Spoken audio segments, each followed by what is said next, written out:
नमस्कार दोस्तों, स्वागत है आप सभी का एसएससी सॉल्यूशन वाले की यूट्यूब चैनल पर। दोस्तों आज हम लोग रीजनिंग का पार्ट नंबर 65 करने वाले हैं, जिसमें बताएंगे दोस्तों रीजनिंग के प्रीवियस ईयर के 15 अति महत्वपूर्ण क्वेश्चन जो आपके आगामी सुई परीक्षाओं के लिए इंपॉर्टेंट होंगे। दोस्तों आप किसी भी गवर्नमेंट एग्जाम की तैयारी कर रहे हैं, SSC, CGL, CHSL, MTS, UP police, Delhi police, Bihar police, railway, आप किसी भी गवर्नमेंट एग्जाम की तैयारी कर रहे हो, सभी परीक्षाओं के रीजनिंग में क्या होते हैं, अक्सर ऐसे ही प्रश्न पूछे जाते हैं। दोस्तों आज की क्लास में हम क्या करेंगे, रीजनिंग के 15 अति महत्वपूर्ण प्रश्नों को सॉल्व करने वाले हैं। तो वीडियो बंद तक बने रहेंगे, हर एक प्रश्न को खुद से भी सॉल्व करने की कोशिश भी करेंगे। जैसे कि दोस्तों आज की क्लास में हमारा पहला क्वेश्चन क्या कह रहा है, निम्नलिखित में से कौन सी संख्या दी गई श्रृंखला में प्रश्न चिन्ह का स्थान लेगी।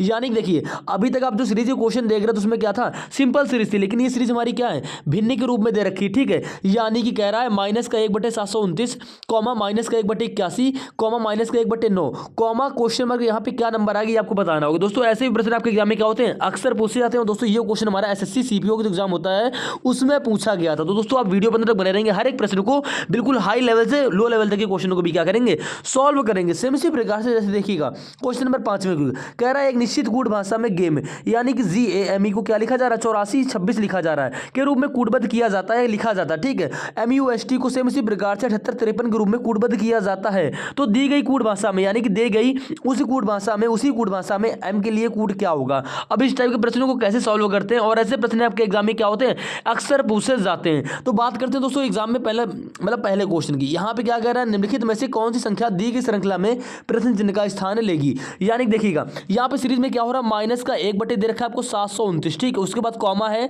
ठीक है लिख लेते हैं, माइनस का 1/81 दे रखा है, उसके बाद में आपको माइनस का 1/9 दे रखा है, कॉमा के बाद यहाँ पे क्वेश्चन मार्क। यहाँ पे क्या आएगा तो आप आसानी से बता सकते हो। देखिएगा अगर सीरीज को थोड़ा आप ध्यान से देखो तो यहाँ पे क्या हो रहा है, आप यहाँ पे दो तरीके लगा सकते हो। पहला आप कह दो यहाँ पे 981 हो रहा है, देखो ऊपर तो -1 है। ठीक है, तो क्या मेरा यहाँ पे भी -1 होगा, आप कह दो कि जी हाँ भैया बिल्कुल यहाँ पे भी -1 हो जाएगा। अब नीचे का बेस देखते हैं। ठीक है, यानी कि अंश में तुम्हारा -1 ही है, लेकिन नीचे तुम्हारा बेस है, यहाँ पे क्या हो रहा है देखिएगा।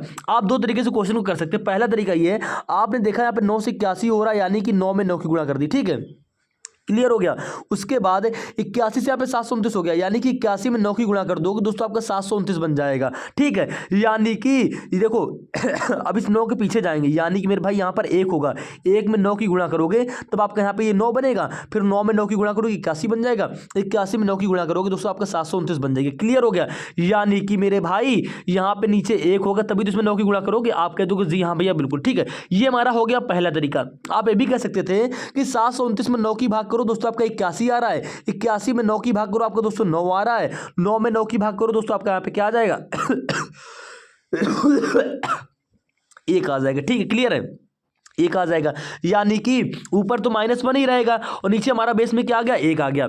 दोनों तरीके आपको बता दिए हैं, तो माइनस का 1/1 आ गया। कहने मतलब दोस्तों आपका आंसर क्या आएगा, -1 ही आ जाएगा। ठीक है, यानी कि दोस्तों आपका ऑप्शन नंबर 3 यहाँ पे क्या हो जाएगा, करेक्ट आंसर हो जाएगा। ठीक है, काफी लोग क्या करते हैं, तुक्का मारते हैं भाई, ऑप्शन नंबर 1, 2 और 4 आपके बिल्कुल गलत हो जाएंगे। ठीक है, तरीका समझो कि सीरीज में हो क्या रहा है, हमारा अंश बिल्कुल समान था, हर में बस क्या कर रहा था, 9 से भाग करा रहा था, या आप कह दो 9 की मल्टीप्लाई कराते हुए चल रहा था। ठीक है, समझना आपको जिस तरीके से आप समझो।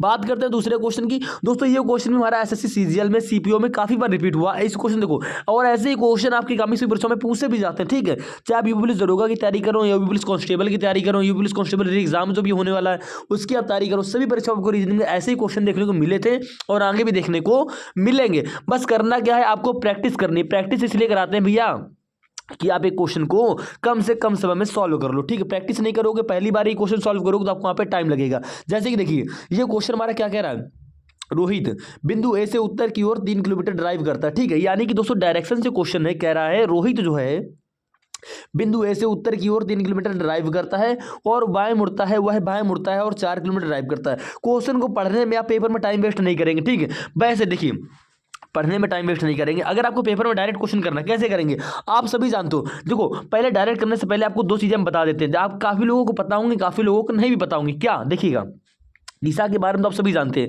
ये दिशा हमारी क्या होती है, ऐसा एरो बनता तुम्हारी दिशा होती है पूरब। ठीक है इधर की एरो बनता तुम्हारा पश्चिम हो जाता है, ऊपर की ओर एरो बनता तो दिशा हमारी क्या होती है, उत्तर होती है, नीचे की ओर एरो बनता दोस्तों हमारे क्या होता है, दिशा ये दक्षिण होती है। क्लियर है, लेकिन जब वो आपसे बोलता है पूरब दिशा में उसको दाएं या बाएं जाना है तो किधर होता है, आपको नहीं जानते हो, काफी लोगों को नहीं पता होता और गलत कर देते हैं। ठीक है, तो जान लीजिए, देख लीजिए और नोट कर लीजिएगा। पूरब दिशा में जब भी आपको दाएं बोलेगा तो दाएं किधर जाएगा, नीचे की ओर जाएगा, ठीक है। और बाएं बोलेगा तो दोस्तों बाएं जाएगा पूर्व दिशा में ऊपर की ओर। क्लियर है? हर दिशा के लिए अलग अलग होता है, ठीक है।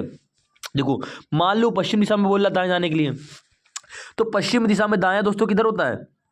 ऊपर की ओर होता है, ठीक है। और बायां दोस्तों आपका किधर होता है? नीचे की ओर होता है। अगर हम बात करते हैं इसी प्रकार से दक्षिण दिशा की, ठीक है। दक्षिण दिशा में दोस्तों हमारा दायां बायां किधर होता है? तो दक्षिण दिशा में बायां आपको दोस्तों इधर जाएगा, ठीक है। और दायां आपका इधर जाएगा। इसी प्रकार से हमारा उत्तर दिशा में भी हो जाएगा। अब उत्तर दिशा के लिए किधर होगा? आप कह दोगे भैया उत्तर दिशा में अगर दाएं जाएगा तो ऐसे जाएगा, ठीक है। और बाएं जाएगा दोस्तों तो इस प्रकार से आ जाएगा। इतना नॉलेज अगर आपको दोस्तों है तो मैं गारंटी ले रहा हूं हर एक क्वेश्चन को आसानी से सॉल्व कर लोगे, ठीक है। कम समय की बात नहीं करूंगा, लेकिन आप क्वेश्चन को सॉल्व कर लोगे। कम समय की बात तब करूंगा जब आप दोस्तों क्वेश्चन की क्या करते हो, डेली प्रैक्टिस करोगे। डेली क्वेश्चन इसी प्रकार के 2-4 क्वेश्चन लगा लोगे। अब देखो इस क्वेश्चन को आप खुद से सॉल्व करो, देखो कितना टाइम लग रहा है। अब बात करते हैं पेपर वाले सॉल्यूशन की। पेपर में जैसे ही क्वेश्चन आपको देखने को मिलता है, आप कह दोगे पढ़ोगे, रोहित बिंदु ए से उत्तर की ओर 3 किलोमीटर ड्राइव करता है। यानी देखिए बिंदु ए से उत्तर दिशा यानी कि ऊपर की ओर, ठीक है। कितनी ड्राइव करता है? 3 किलोमीटर। आगे बढ़े, पूरा प्रश्न नहीं पढ़ना, स्टेप बाय स्टेप पढ़ना है और आगे बढ़ना है। वो है बाएं मुड़ता है। उत्तर दिशा में बाएं किधर होगा? आपको पहले बताएं, बाएं इधर जाएगा, ठीक है। क्लियर है? बाएं जाए गिरा है, बाएं मुड़ता है और 4 किलोमीटर ड्राइव करता है। यहां से बाएं मुड़ा और 4 किलोमीटर की ड्राइव करता है, ठीक है। फिर वह बाएं मुड़ा, देखिए उत्तर दिशा में बाएं मुड़ा, 4 किलोमीटर यहां पर आ गया। फिर कह रहा है फिर से वह बाएं मुड़ता है और 6 किलोमीटर चलता है।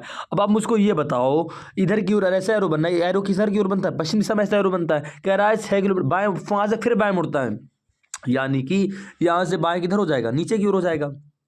कितना जा रहा है? 6 किलोमीटर, ठीक है।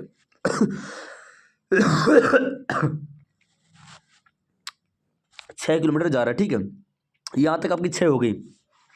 उसके बाद कह रहा है अंत में वह बाएं मुड़ता है, ठीक है। यानी कि अंत में जब वो यहां पर आ गया, यहां से वो क्या मुड़ रहा है? अब ऐसा एरो आपको बनता है दक्षिण दिशा में, और दक्षिण दिशा में बोल रहा है बाएं मुड़ता है, यानी कि इस प्रकार से आपका बाएं मुड़ जाएगा, ठीक है। बाएं मुड़ता है और बिंदु ए तक पहुंचने में, बिंदु बी तक पहुंचने में 4 किलोमीटर की ड्राइव करता है। यहाँ पहुंचा 4 किलोमीटर की ड्राइव करके बी तक, ठीक है। ये हमारा बी पॉइंट हो गया, ध्यान रखेंगे। ये आपका बी पॉइंट हो गया, ठीक है। उसके बाद कह रहा है उसे फिर से बिंदु ए पर पहुंचने में कितनी दूरी और किस दिशा में ड्राइव करना होगा। बिंदु ए हमारा यहाँ था, यहाँ से यहीं से तो स्टार्टिंग की थी। आप कह दो जी हाँ भैया बिल्कुल वो है यहाँ पर। उसको बी से ए में जाना है, यानी कि ऐसे ऊपर की ओर जाएगा, ऐसे एरो बनेगा। आप कह दो ऐसा एरो सिर्फ बनता हमारा उत्तर दिशा में, यानी कि वो उत्तर दिशा में जाएगा। उत्तर दिशा सिर्फ आपको दे रखा है ऑप्शन नंबर 1 में, यानी कि ऑप्शन नंबर 1 आपका यहाँ पे करेक्ट आंसर हो जाएगा। कितने किलोमीटर जाएगा ये भी समझिएगा। देखो ये पूरी दूरी 6 है, ये इतनी 3 है, ठीक है। यानी कि ये बची कितनी होगी? तो आप कह दोगे ये भी 3 होगी, क्योंकि देखिए ये पूरी 6 है तो इधर की भी पूरी 6 होगी। ये आपको यहाँ से इतनी 3 दे रखी है तो ये बचेगी हमारी कितनी? 3 है। यानी कि बी से वह ए तक कितनी दूरी तय करेगा? 3 किलोमीटर की दूरी तय करेगा उत्तर दिशा में, यानी कि 3 किलोमीटर उत्तर की ओर। ऑप्शन नंबर 1 दोस्तों आपका यहाँ पे करेक्ट आंसर हो जाएगा। दोस्तों थोड़ी सी प्रॉब्लम है तो इसके लिए वीडियो यहीं पर रुकेगी, क्योंकि खांसी बहुत आ रही है। आगे की वीडियो फुल वीडियो आपको हम कल या परसों तक प्रोवाइड करा देंगे।